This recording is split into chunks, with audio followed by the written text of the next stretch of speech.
Soaked in Faith. The Folly of Dry Devotion. By Kateb Nuri Alam Shunar. You say you believe, yet you do not bleed when the world is bleeding. You do not pour when others thirst.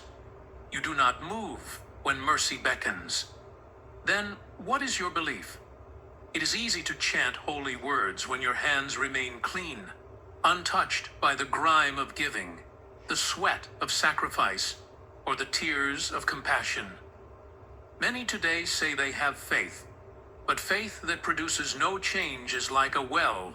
With no water it appears promising, but when needed, it fails to nourish. The truth that stirs the soul and offends the slothful spirit is this: your actions will always reveal your convictions.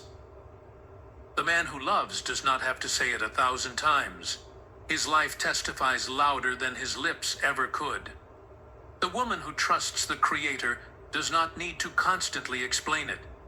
Her decisions, her peace, her resilience prove what her heart has already decided. To claim belief while ignoring the call of service is like professing to be drenched after never stepping into the rain.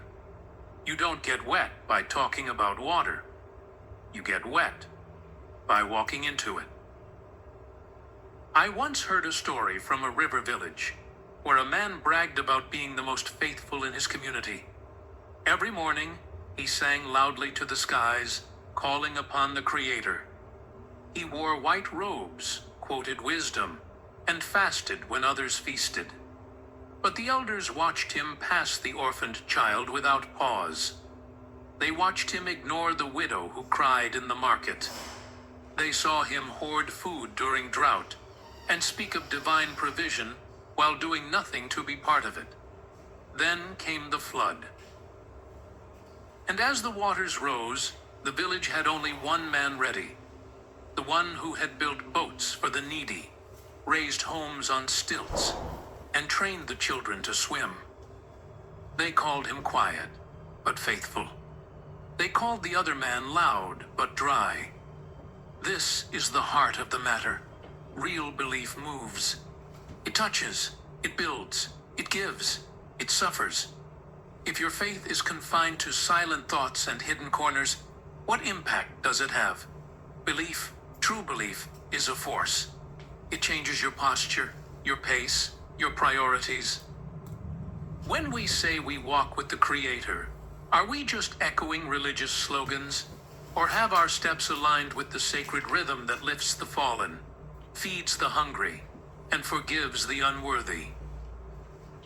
There's a kind of spiritual arrogance that poisons the soul, the belief that faith is a private possession that asks for nothing. But what kind of love demands no expression? What kind of truth needs no demonstration? Imagine a candle claiming it is lit, but emitting no light. Would you not say it is lying?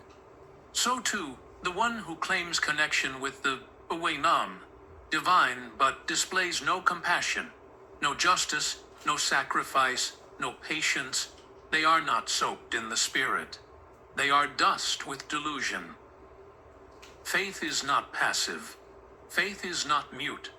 Faith does not sit idly while the world burns.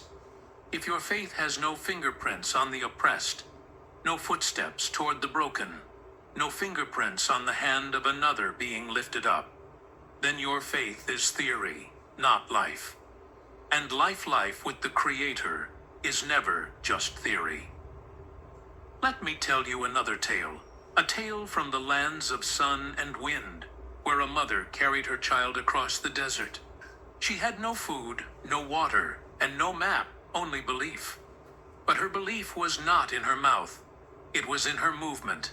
Each step, blistering and burdened, cried out, "I trust." When she reached a village, she did not beg. She built. She gathered stones and built an oven. She planted seeds in dry soil.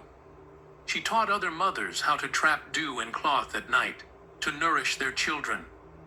Her child survived, not because she waited on miracles, but because her trust in the Creator caused her hands to work. The people in the village asked her, How did you do it?" She smiled and said, "I did not do it. The Creator did it through me." Her faith did not make her passive. It made her powerful. That is the sacred irony. True faith never makes you idle. It sets you ablaze. Now I must ask, do you believe? Not in the sense of agreeing mentally with ancient truths, but in the sense of trusting enough to obey, to act, to serve. Because too many profess belief while treating the divine like a spare tire, something to call upon only in emergencies. But a true relationship with the Creator is not built in panic. It is nurtured in practice. We live in a world that praises loud belief, but punishes quiet doing. We have elevated those who shout sacred words over those who live sacred lives. But in the eyes of eternity, the one who cleans the wounds of the stranger is greater than the one who preaches purity, yet passes by the hurting. You say you are faithful, then show me your healing touch, your generous hands, your patient tone, your open door. Show me your changed mind, your restrained anger, your kindness in conflict. Show me the way you treat your neighbor, your spouse, your enemy. Show me not what you say, but what you are. For faith that bears no fruit is like a tree that promises shade, but never grows. Like a stream that sings, but never quenches thirst. Like a heart that beats only for itself. And here is the danger. Many have become addicted to self-sufficiency. They call themselves blessed, yet curse others with their pride. They say the Creator is good, but serve only their ego. They lift hands in worship, but never extend them in service. They are not soaked. They are dry actors in a divine play they do not believe. The Creator is not fooled by our songs. The universe is not moved by our lip service. The heavens watch for the evidence. Do we forgive when it is hardest? Do we give when it hurts? Do we trust when the lights go out? Do we love when we are not loved back? Faith without fruit is a myth, and worse, it's a spiritual insult. The one who breathed life into dust expects that dust to rise, to move, to reflect glory. We are not called to observe the Creator like a star in the sky. We are called to embody the divine like breath in the lungs. There is an African proverb that says, "The one who fetches water is the one who gets wet." You cannot approach the well of the Creator and stay dry. You cannot be in the womb of the divine and come forth barren. You cannot walk with spirit and not leave footprints soaked in mercy. I knew a man who always spoke of love but never gave it. He prayed eloquently, quoted sacred texts, and criticized those he called lukewarm. But when his brother fell into addiction, he turned his back. When his neighbor lost a job, he said, "The Lord will provide," but never shared his bread. When asked why, he said, "I have faith." I asked him, "But where is its fruit?" He had no answer. And I have seen another, an old woman with no titles, no pulpit, no audience. But she wept with the grieving, cooked for the hungry, rocked babies who were not hers, and whispered blessings over the heads of strangers. She never once announced her faith, but you could feel it when she entered a room. She left wet footprints of spirit wherever she went. So I ask again, do you truly believe?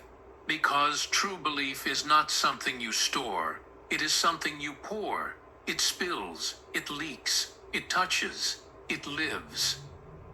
The tragedy of this age is that many mistake knowledge for faith. They know doctrine, but not devotion.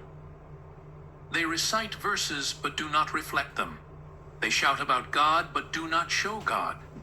The fruit is missing, but they keep clapping. The tree is dying, but they keep singing. Have you seen the one who scorns kindness, who mocks gentleness, who turns from gratitude to grasp at shadows of status. Are these the works of faith? Or are they the actions of fear disguised as strength? The Creator is not a theory to be discussed. The Creator is a river to be entered. And once you enter, you come out wet. You come out changed. By time, surely humanity is in loss, except those who believe and do what is right.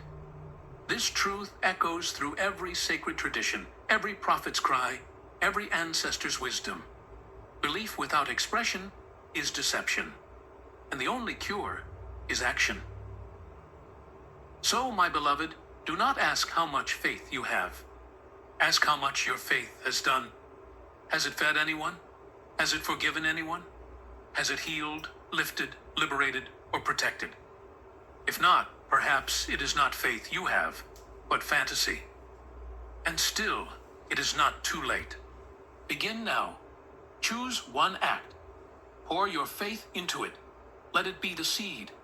Let it be the spark. Let it be the first step into the waters of the Spirit. You don't need to scream you believe. Just walk drenched in goodness, soaked in mercy, dripping in justice, and the world will know.